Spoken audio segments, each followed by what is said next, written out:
Hoje, dia 7 de agosto, os jesuítas celebram os 200 anos de restauração da Companhia de Jesus. A data está sendo comemorada no mundo todo, especialmente no Brasil, já que em 1759 a ordem foi extinta por Marquês de Pombal. E é para falar sobre a criação, a expansão, a supressão e a restauração da ordem que recebemos no estúdio Carlos Ian, professor de jornalismo da Unicinos, e Luiz Fernando Rodrigues, professor do PPG de História da Universidade. Sejam bem-vindos ao Conexão, tudo bem? Tudo bem. Bom, professor, para começar, então, antes da gente entender a restauração, nos fala um pouquinho como surgiu a Companhia de Jesus.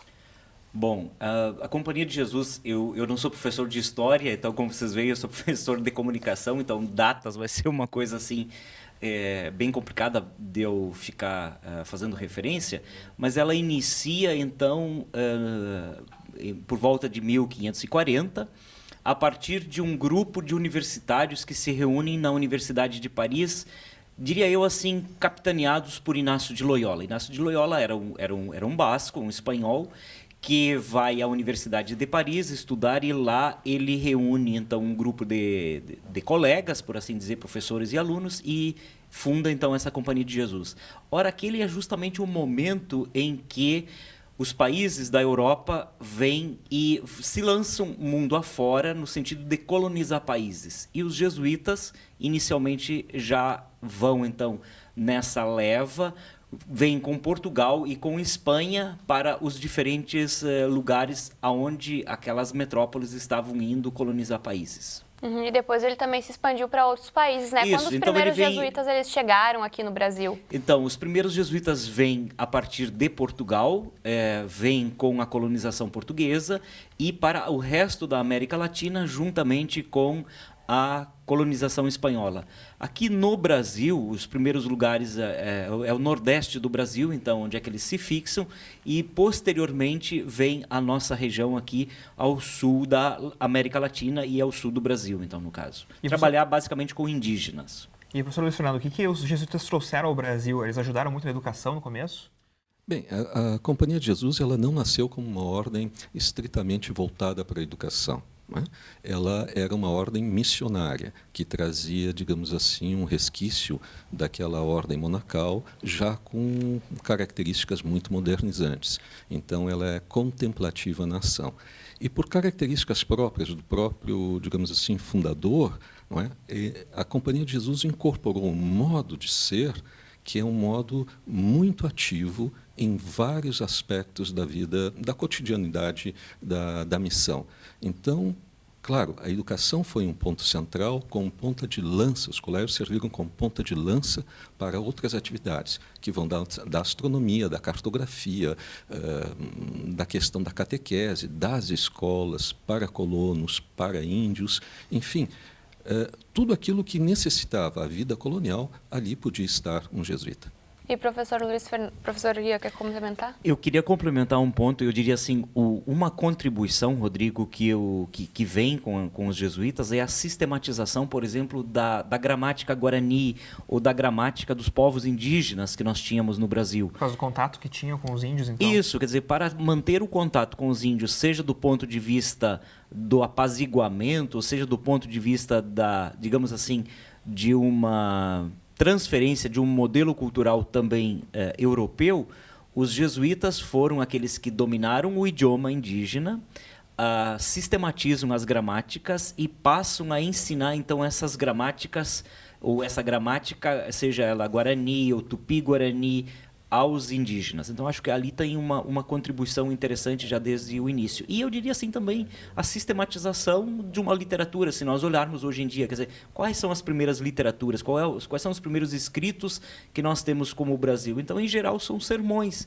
que foram esses sistematizados e que chegam até nós como sendo aquela discussão como é que era a vida em sociedade nos primórdios do Brasil. Certo. E, professor Luiz Fernando, em 1759, então, a Companhia de Jesus foi extinta do nosso país. O que motivou essa supressão?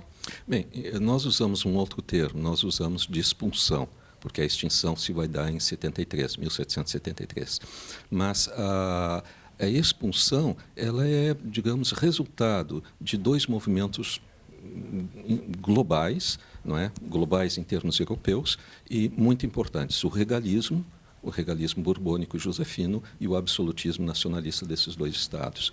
Claro que vai se concretizar depois em tensões muito particulares. Digamos que 2 ou 3 tensões são bem identificáveis. A primeira, a questão da liberdade do índio, não é? Que está dentro também de um desenvolvimento econômico, de um plano de desenvolvimento econômico pensado por Sebastião José de Carvalho e Melo, que futuro Marquês de Pombal. A segunda é o abandono das aldeias, também dentro desse grande plano de reestruturação da colônia brasileira, especialmente da Amazônia, de transformar as missões em cidades. Rapidamente, o plano era esse. No Brasil, a recuperação econômica dependia da captação de recursos financeiros. A melhor forma de fazer isso era fazer com que o índio se transformasse não mais se transformasse em colono, não é? E como colono pagasse impostos. Então, a aldeia passava a ser cidade, o índio passava a ser pagador de impostos, não é? De dízimos, e isso gerava um círculo virtuoso do comércio. Ora, isso vai se chocar, não é? Digamos, com 2 grandes elementos. O primeiro é o afastamento do missionário da aldeia e o segundo é uma escravização velada do índio, ao qual o missionário se opôs. Então, pequenos choques em torno dessas questões vão aumentando as tensões até que acontece a expulsão dos jesuítas do mundo lusitano. E depois, quase como uma cascata, ou quase como um dominó, não é? de outras coroas, a França e depois a Espanha. Bom, e de que forma, então, essa expulsão ou supressão afetou os jesuítas naquele momento, professor? Olha, os documentos falam em termos assim de catástrofe, tá?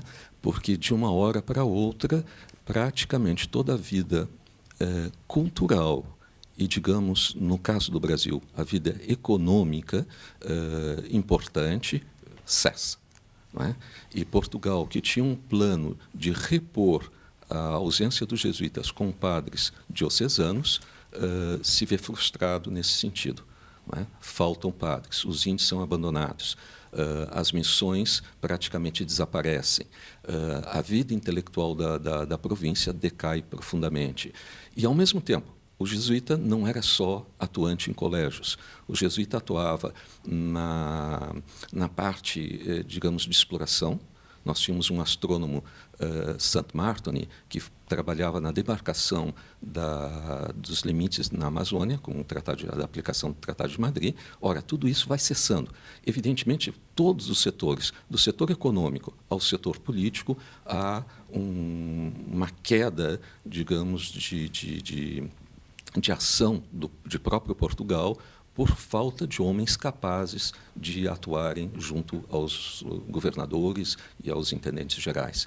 Então, a vida colonial praticamente para por um bom tempo, digamos uns 5 a 10 anos, até que pouco a pouco ela vem se refazendo, mas com um desgaste muito grande em relação a vários setores. O setor mais vistoso é a questão indígena. Para vocês terem ideia, a legislação indígena vai ser retomada somente no Estado republicano brasileiro, quase na época entre final de 1800 e início de 1900. E, professor Luiz Fernando, a gente falou já da expulsão, falar um pouco agora então sobre a supressão dos jesuítas. Bem, a supressão é um movimento fundamentalmente de pressão das cortes borbônicas sobre o papado. Os jesuítas sempre foram vistos como um braço do próprio Estado pontifício dentro das cortes.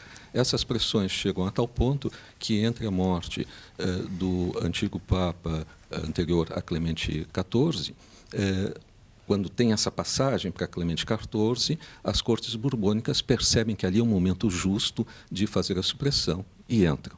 Então a companhia é extinta, oficialmente extinta, não é? O clero religioso jesuíta é integrado, expulso das várias cortes, não é?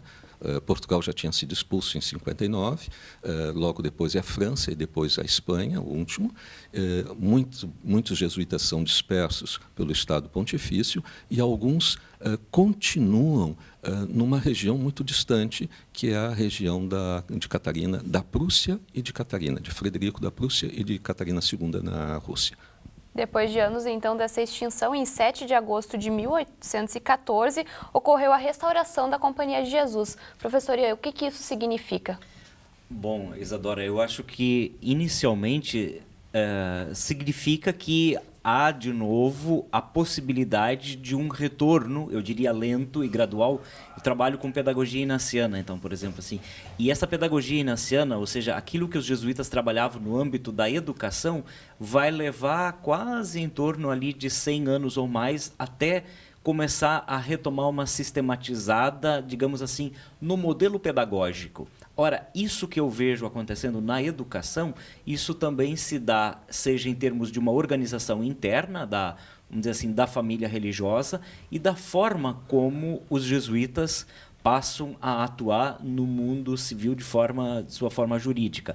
Então, quer dizer, eu acho que a restauração, seja por vamos dizer assim, por um reconhecimento da hierarquia da igreja ou do mundo civil, significa uma possibilidade de vir à luz, atuar de novo em ações que se fazia antes. Seja a educação, esse aspecto que o professor Luiz citava da questão missionária, seja no aspecto da ação social. E nesses 200 anos, então, desde a restauração, como é que a gente pode avaliar o trabalho do jesuíta de lá para cá, professor Luiz Fernando? Bem, talvez voltando um pouquinho e complementando o professor Ian, Catarina II deixa os jesuítas no Império Russo justamente pelo aspecto formativo da educação, não é? E, a partir dali, a Companhia de Jesus, pouco a pouco, vai recebendo algumas obras que tinham sido confiscadas e ela volta a atuar em vários campos que já atuava, não é? Evidentemente que o mundo tinha mudado. Então, a educação passa a ter maior importância, mas também os governos começam a atuar mais na educação, na parte da saúde e assim por diante. Então, a companhia começa a enfrentar pontos de tensão na sociedade em que ela se insere, não é? E onde não havia grande necessidade. Okay? A educação sempre foi um ponto nevrálgico e, portanto, o jesuíta sempre se apresentou atuante, não é? nessa fronteira educativa. Completar, professor? Eu só queria voltar um pouquinho a essa questão. Então, quer dizer, como é que ela retorna no Brasil? Quer dizer, do Brasil ela vai retornar de formas muito diferentes. Como o nosso canal e nossa audiência está mais situada aqui no sul do Brasil, ao menos a gente espera assim, no Rio Grande do Sul ela retorna a partir da Argentina agora, após essa restauração. Quer dizer, ela retorna com jesuítas espanhóis que vão vir para fazer um atendimento espiritual aos colonos imigrantes alemães e italianos que aqui estavam nesse sul de Brasil. Ora, esse trabalho, esse retorno, então, ele se dá inicialmente junto a uma organização da vida religiosa, mas que era responsável pela educação, pela economia, pela socialização das pessoas. Então, os jesuítas passam inicialmente a organizar essa parte, digamos assim, religiosa. Pouco a pouco vão construindo colégios e vão passando à educação formal, na linha disso que também o professor colocava, quer dizer, o Estado é quem passa a assumir o protagonismo nessa educação e os jesuítas acabam se inserindo nisso. E num terceiro momento, eu diria assim, numa terceira fase, quando os jesuítas também passam a atuar mais nas capitais, trabalhando com o ensino superior. Só complementando, aqui mesmo na universidade, no terceiro andar da biblioteca, tem um setor que se chama Obras Raras. Ali existe uma biblioteca completa que testemunha um pouco a atuação desses jesuítas que voltaram, não é?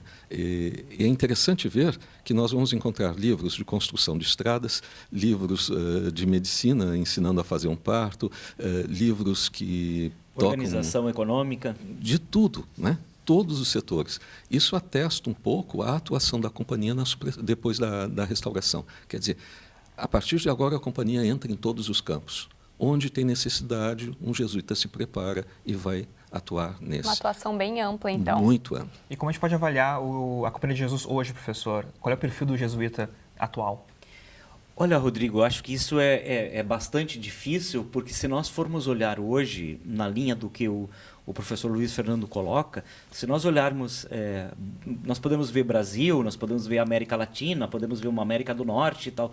Eu diria que hoje a Companhia de Jesus, ela de novo, ela se recuperou, seja em termos dos seus quadros de pessoas, de recursos humanos, seja em termos também de atuação. E a atuação, então, focando um pouco nesse ponto, eu diria, hoje ela está centrada eu diria assim, em 4 pilares. Um é essa ação, eu diria, junto a migrantes, junto a refugiados, junto a isso que se chama hoje os desplaçados. Eu não sei qual seria o termo que a gente poderia dizer assim, aos migrantes, aos refugiados, enfim, a essa população. Ali a gente tem um grande núcleo. Um outro grande núcleo é aquilo que diz respeito à educação. Então, seja uma educação popular, seja uma educação básica e uma educação superior. Inclusive indo em grande parte também para a parte aí da própria produção da pesquisa. Um outro núcleo e que um grande grupo de jesuítas se dedica a trabalhar é em torno da espiritualidade. Então, há uma oferta de uma espiritualidade, mas é uma espiritualidade que eu diria assim, encarnada, ela é uma espiritualidade muito mais individualizada, não é uma espiritualidade de multidões. Então, acho que ali a gente tem um dado curioso e interessante. E um último dado é esse junto à ecologia, que eu acho que esse está crescendo bastante. Então, um grupo de jesuítas que passa a trabalhar, a discutir essa questão junto à ecologia. Esses 4 pilares que o professor Ian acaba de falar, de nos mostrar, eles correspondem a grandes fronteiras do homem moderno. O jesuíta é homem de fronteira. Não é? A Companhia de Jesus não é a única a atuar nesses pilares, mas seguramente tem uma característica especial que atua naquelas fronteiras que a gente não sabe aonde ir, não sabe o que fazer. Ali começa a atuar um jesuíta. Nesses 4 pilares a gente tem realmente fronteiras ainda por desbravar. E, professor Luiz Fernando, em novembro, então, o Instituto Humanitas da Unicinos vai promover o simpósio Companhia de Jesus, da supressão à restauração. Conta um pouquinho para a gente o que vai poder encontrar no simpósio. Olha, essa é uma iniciativa de vários setores da universidade e da Companhia de Jesus, da província do Brasil do Sul, no qual nós, a nível de pesquisa, queremos rever um pouco todo esse complexo processo da expulsão, supressão e restauração da companhia. Vários nomes importantes vão aparecer. Um é Marek Inglot, um polonês que estuda a Companhia de Jesus no Império Russo, no período da restauração. Um outro é o professor Lamé, que escreveu um romance. Mas nesse romance ele faz toda a história do jesuíta pós-expulsão e que vive no Império, no Estado Pontifício, naquela situação de quase de apátria. Não é? E também o professor Ugo Baldini, que é um professor italiano que examina os escritos desses jesuítas expulsos. Então, isso mostra também vários viés de pesquisa que estão sendo colocados em relação à restauração da companhia. Vão não só, digamos, aqueles fatos cronológicos como tais, não é? O que aconteceu e depois, não é? Mas começa a se examinar um pouco o conteúdo das produções desses jesuítas exiliados ou desses ex-jesuítas que se encontravam em outras regiões da Europa, atuando não tanto quanto jesuítas, mas como ex-jesuítas. Uma programação bem ampla então, né, Rodrigo? Isso aí, né? O 16º Simpósio Internacional EHU vai acontecer entre os dias 10 e 13 de novembro, no Auditório Central da Unicinos, também na Sala Inácio Lacuria e Companheiros, que também fica aqui no campus de São Leopoldo. A programação completa está no site hu.unicinos.br/eventos/agenda. É isso aí, então muito obrigada pela presença de vocês, professores, e até a próxima.